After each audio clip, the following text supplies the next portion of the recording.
Nitawanyorosha asubuhi na mapema. Hawa nitawanyorosha bwana.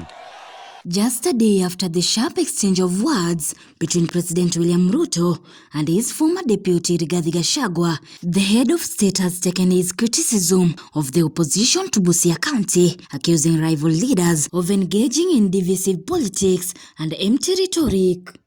Ati kazi yao wanaongea, ati unaona William Ruto amekonda. Speaking during a public rally, Ruto defended his administration's development agenda, insisting that his government remains focused on delivering key projects despite mounting political pressure, as he dismissed his critics, saying they lack a clear plan for the country and are instead preoccupied with personal attacks and political theatrics. Si wao ndio walianzisha ati kusema mimi nimekonda. Sasa mimi nataka niwaambie nyinyi majamaa, si ndio? Punguzeni chakula kidogo na mutafute gym mwende mfanye exercise. Ama namna gani? Ati kwa kiburi, unajua nilikuwa najaribu kuwasaidia. They are the ones who started. Si walisema ati mimi nimekonda. Sasa mimi nimewaambia, sasa mimi nimepunguza chakula. Mimi nafanya exercise kwa gym. Kwa sababu mimi nataka kukaa alert. Ama namna gani?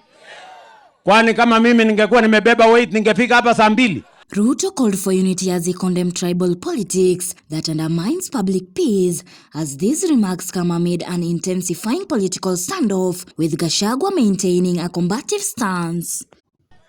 Wale majamaa wengine hawana mpango. Si mnawajua wale jamaa?